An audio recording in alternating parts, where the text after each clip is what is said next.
পুরীর জগন্নাথ মন্দিরের কথা আমাদের কারোরই অজানা নয়, কিন্তু আমরা অনেকেই জানি না কলকাতাতেই খুব সুন্দর একটি জগন্নাথ মন্দির রয়েছে। আজ আমরা ঘুরে দেখে নেব সেই জগন্নাথ মন্দিরকেই।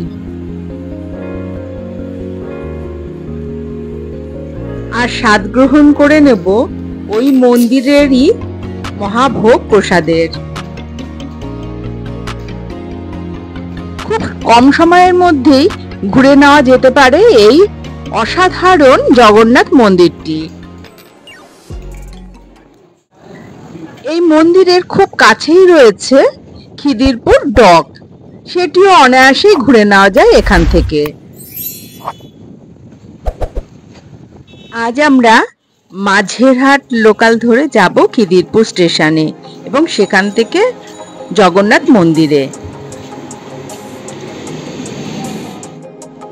ট্রেনে যেতে যেতে নানা রকম দৃশ্য চোখের সামনে আসতে লাগলো। এখন আমরা দেখতে পাচ্ছি টালার সেই বিখ্যাত জলের ট্যাঙ্ক। এই ট্যাঙ্ক থেকেই কলকাতার বেশিরভাগ অংশেরই জল সরবরাহ করা হয়।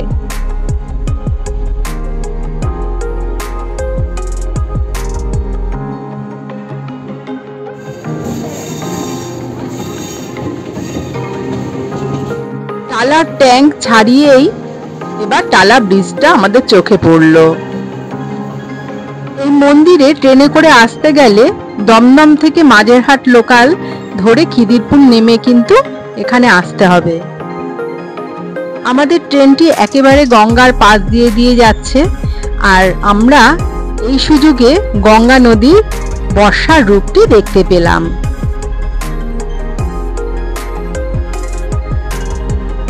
গঙ্গা পাড়ে নানা রকম সৌন্দর্য দেখতে দেখতে মাঝে মাঝে গঙ্গাকে দেখতে পেলাম। গঙ্গার সৌন্দর্য দেখতে দেখতেই আমরা এসে পড়লাম প্রিন্সেপ ঘাট স্টেশনে। সে ঐতিহাসিক প্রিন্সেপ ঘাট, যেখানে ব্রিটিশ আমলের কিছু ঐতিহাসিক স্থাপত্য রয়েছে। সময় থাকলে এই স্টেশনে নেমে অনায়াসেই দেখে নেওয়া যেতে পারে ব্রিটিশ সময়ের সেই ঐতিহাসিক স্থাপত্যগুলি। প্রিন্সেপ ঘাট ছাড়িয়ে আমাদের ট্রেন এগিয়ে আসতেই সেই বিখ্যাত দ্বিতীয় হুগলি সেতু আমাদের চোখে ধরা দিল,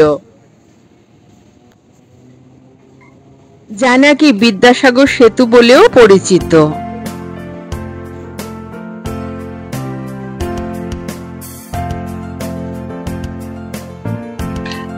একটু একটু করে আমাদের ট্রেনটি দ্বিতীয় হুগলি সেতুর নিচ থেকে এগিয়ে যেতে আরম্ভ করলো। বাসে করে যদি এই মন্দিরে আসতে হয় তাহলে যে বাসগুলি খিদিরপুর স্টেশনের কাছে আসবে সেই বাসে করে আসলেই কিন্তু এই মন্দিরের কাছে নেমে যাওয়া যাবে। দ্বিতীয় হুগলি সেতু কিন্তু কলকাতা দর্শনীয় স্থানগুলোর মধ্যে একটি অন্যতম। এই ব্রিজটিকে স্থাপন করার জন্য কলকাতা এবং হাওড়া খুব কম সময়েই যাতায়াত করা যায়। এছাড়া এই ব্রিজটি ভারতবর্ষের একমাত্র হ্যাঙ্গিং ব্রিজ, যেটি সবথেকে দীর্ঘ এবং এশিয়ার দ্বিতীয় বৃহত্তম হ্যাঙ্গিং ব্রিজ। হুগলি ব্রিজ ছাড়িয়ে এসেই আমাদের চোখে ধরা দিল ছোট বড় অনেক ধরনের জাহাজ। বুঝে গেলাম আমাদের আর পৌঁছতে দেরি নেই, স্টেশন কাছেই এসে গেছে।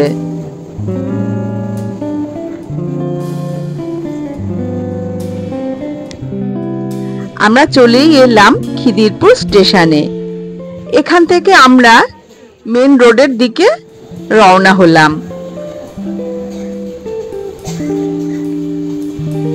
স্টেশন থেকে বেরিয়ে আমরা মেন রোডে 5-7 মিনিট হাঁটবার পর পথেই পড়ল মহাকালেশ্বর মন্দির। হাতে সময় থাকলে এই অসম্ভব সুন্দর মন্দিরটিকেও আমরা ঘুরে দেখে নিতে পারি। মহাকালেশ্বর মন্দির ছাড়িয়ে এসেই জগন্নাথ মন্দিরের দর্শন আমরা পেলাম। এই মন্দিরে প্রবেশ করবার আগে জুতো রাখবার একটি ঘর রয়েছে, সেখানে নির্ধারিত জায়গায় জুতো রেখে তবে এই মন্দিরে প্রবেশ করতে হয়। এই মন্দিরের প্রবেশদ্বারের সামনে দুখানা বড় বড় সিংহের মূর্তি রয়েছে। আমরা এই মন্দিরের সিংহ দ্বার দিয়ে ভেতরে প্রবেশ করলাম। প্রবেশ করেই বাঁদিকে দেখলাম একটি ঘর রয়েছে মহাপুজো সামগ্রী ও ভোগের জন্য, আর একটি ঘর রয়েছে মহাপ্রসাদ তার কুপন কাটবার জন্য। মূল মন্দিরটি কিন্তু উপরে, সিঁড়ি দিয়ে উপরে উঠে তবে মূল মন্দিরে প্রবেশ করা যায়। এখানে নিজেরাই ধূপকাঠি এবং প্রদীপ দিয়ে আরতি করে এখানে নির্ধারিত জায়গা রয়েছে, সেখানেই কিন্তু রেখে দিতে হবে। পুজো দেওয়ার জন্য পুজো সামগ্রী ও ভোগের ওখান থেকে আমরা প্রসাদ কিনে নিলাম। এই মন্দিরে প্রবেশ করেই ডান দিকে রয়েছে খুব সুন্দর একটি নাট মন্দির ও তার পাশেই রয়েছে বিশ্রামাগার, যেখানে পুণ্যার্থীরা বিশ্রাম করতে পারেন। এখানে মহাভোগের প্রসাদের জন্য আগের দিন বুক করে পরের দিন 12টার মধ্যে কুপন কেটে নিতে হয়। এই সিঁড়ি দিয়ে উপরে উঠেই কিন্তু আমরা মূল মন্দিরে প্রবেশ করতে পারবো। এবার আমরা চলে এসেছি মূল মন্দিরে। অসম্ভব সুন্দর কারুকার্য করা এই মন্দিরটি। আজকে এখানেও প্রচুর ভক্তের সমাগম হয়েছে। এখানকার পুজো নেবার পদ্ধতিটি আমার খুবই ভালো লাগলো। প্রত্যেকের কাছ থেকে নাম গোত্র জেনে নিয়ে পুরোহিত পুজো দিয়ে আবার তার কাছে প্রসাদ ফেরত দিচ্ছেন। এখানকার জগন্নাথ দেবের মূর্তিটি খুবই সুন্দর। মন্দির গর্ভের ভিতরেও খুব সুন্দর সুন্দর কারুকাজ করা সব দেবতাদের মূর্তি করা রয়েছে।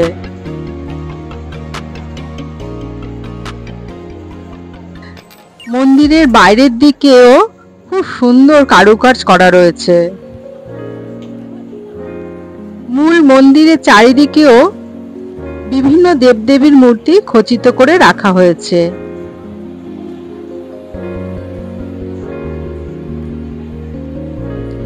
এছাড়া এই মন্দিরের মূল মন্দির ছাড়াও ছোট ছোট অনেকগুলি দেবদেবীর মন্দির রয়েছে।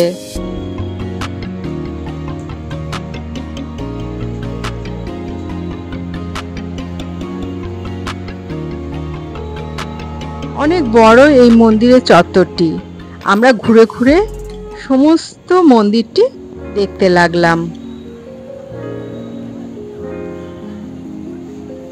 অপূর্ব সুন্দর এই মন্দিরটি, প্রত্যেককেই মুগ্ধ করে দেবে।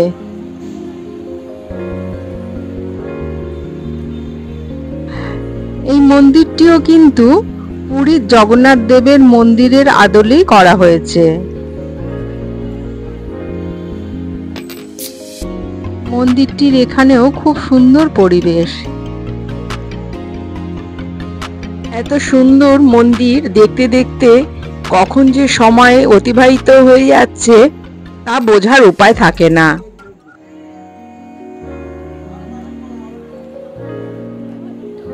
মূল মন্দির ছাড়াও এইখানে একটি ছোট জগন্নাথ দেবের মন্দির রয়েছে।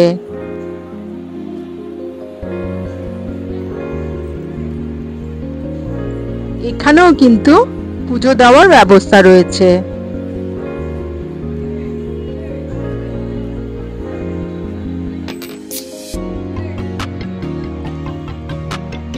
এই মন্দিরটির পাশেই রয়েছে কোণারকের চাকার মতো একটি চাকা। আমরা এটিকেও ঘুরে দেখে নিলাম।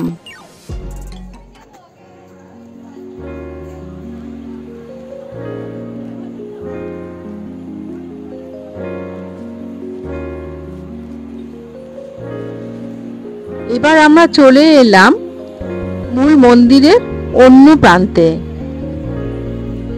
এখানে সিদ্ধিদাতা গণেশ, হনুমানজি, সরস্বতী দেবী, বিমলা দেবী, লক্ষ্মী দেবী ছোট ছোট মন্দিরে পূজিত হন।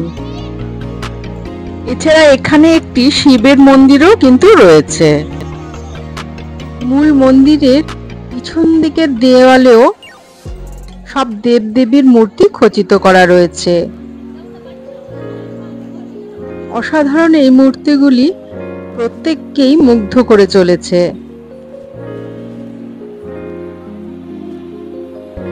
মন্দিরের নিচের থেকে একেবারে মাথা পর্যন্ত খুব সুন্দর কারুকার্য করে রাখা রয়েছে। হাজার হাজার বছর ধরে মানুষের চিন্তা ভাবনাকে শৈল্পিক রূপ দিতে মানুষ সৃষ্টি করে চলেছে নানা রকম মূর্তি। এই মন্দিরটিও তার ব্যতিক্রম নয়। এখানে যে শৈল্পিক চিন্তা ভাবনা করা রয়েছে তা প্রত্যেককে অবাক করে দেবে, এবং এই শৈল্পিক চিন্তা ভাবনা সত্যি আমাদের মুগ্ধ করে দিচ্ছে। ভাবতে অবাক লাগে শিল্পী তার নিপুণ হাতে কি সুন্দরভাবে ফুটিয়ে তুলেছেন তার শৈল্পিক চিন্তা ভাবনা। মন্দিরের গায়ে ছোট ছোট কক্ষে দশম অবতারের মূর্তি খচিত করা রয়েছে। এখানে সিদ্ধিদাতা গণেশের একটি মন্দির রয়েছে, যেটা আমি আগেই বললাম। খুব ভালো করে আমরা এই মন্দিরটি ঘুরে দেখলাম।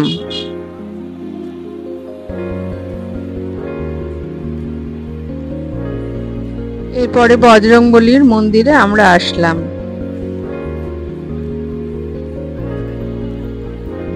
এই মন্দিরটিও খুব সুন্দর করে তৈরি করা হয়েছে এবং এখানেও কিন্তু বজরংবলী পূজিত হন। এখন আমরা যে মন্দিরের কাছে আসছি ইনি দেবী বিমলা দেবী। এখানকার পুরোহিতরা জানালেন জগন্নাথ দেবকে যে ভোগ প্রসাদ উৎসর্গ করা হয় সেই ভোগ প্রসাদ এনে বিমলা দেবীকে উৎসর্গ করে তবে মহাপ্রসাদে পরিণত করা হয়। এখানে একটি কথা বলে রাখা প্রয়োজন, এখানে যারা মহাপ্রসাদ গ্রহণ করতে ইচ্ছুক তাদের আগের দিন মহাপ্রসাদের জন্য বুক করে তবেই এখানে আসতে হবে এবং দুপুর 12টার মধ্যে জন প্রতি 150 টাকা হিসেবে কুপন কেটে নিতে হবে। যদি কেউ পার্সেল নিতে চান তবে 180 টাকা দিয়ে ওই কুপন কাটতে হবে। ট্রেনের যাতায়াত পথটি একেবারে মন্দিরের গা ঘেঁষেই গেছে। হঠাৎই আমাদের চোখে একটি ট্রেন যাতায়াত দেখতে পেলাম। বেলা বাড়ার সঙ্গে সঙ্গেই প্রচুর পুণ্যার্থীর ভিড় হতে লাগলো এই মন্দিরে। ঘুরে ঘুরে আমরা আবারও চলে এলাম মন্দিরের এই অপর দিকে।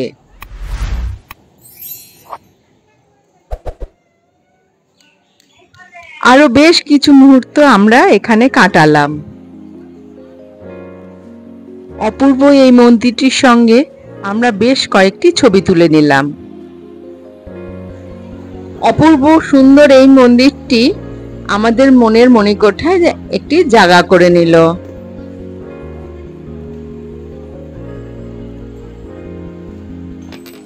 এই মন্দিরের মহাভোগ প্রসাদ পেতে গেলে যে নাম্বারটিতে কল করে আগের দিন বুক করতে হয়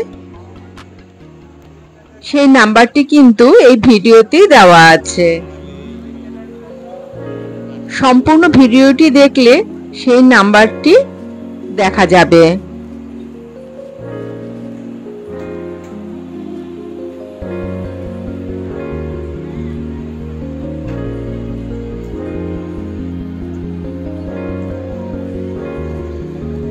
বেলা বাড়ার সঙ্গে সঙ্গে এখানে প্রচুর মানুষের সমাগম হতে শুরু করেছে।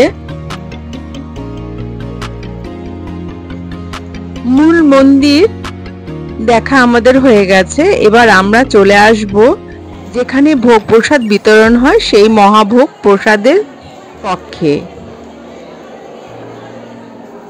এখানে কিন্তু আসন পাতা রয়েছে, সেই আসনে বসে কিন্তু খাওয়ার ব্যবস্থা আছে। যাদের পক্ষে নিচে বসা একেবারেই সম্ভব নয় তাদের জন্য কিন্তু এখানে চেয়ার টেবিলের ব্যবস্থা করা রয়েছে।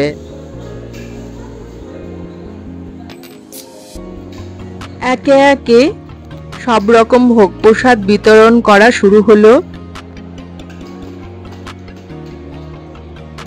এখানকার ভোগ প্রসাদ পর্যাপ্ত পরিমাণেই বিতরণ করা হয়। এই ভোগ প্রসাদের স্বাদ অসম্ভব সুন্দর। অসম্ভব সুন্দর এই জগন্নাথ মন্দির ও তার মহাভোগ প্রসাদ আমাদের মণিকাঠায় চিরকাল থেকে গেল। জগন্নাথ মন্দির থেকে আমরা এবার চলে আসলাম ঘুরে দেখে নেওয়ার জন্য বিখ্যাত খিদিরপুরের সেই হাইড্রোলিক ব্রিজ বা ফোল্ডিং ব্রিজ, যে ব্রিজটিকে সমুদ্র থেকে ডকে এবং ডক থেকে সমুদ্রে জাহাজ চলাচলের সময় ফোল্ড করে তুলে রাখা হয়। অন্য সময় এই ব্রিজটির উপর দিয়ে প্রচুর যানবাহন কিন্তু যাতায়াত করে। কলকাতার দর্শনীয় স্থানগুলির মধ্যে খিদিরপুর ডক কিন্তু অন্যতম। বেশ কিছুক্ষণ সময় কাটিয়ে এবার আমাদের বাড়ির দিকে ফেরার পালা। ভিডিওটি ভালো লাগলে লাইক করে উৎসাহিত করুন এবং সাবস্ক্রাইব করে আমাদের পাশে থাকুন।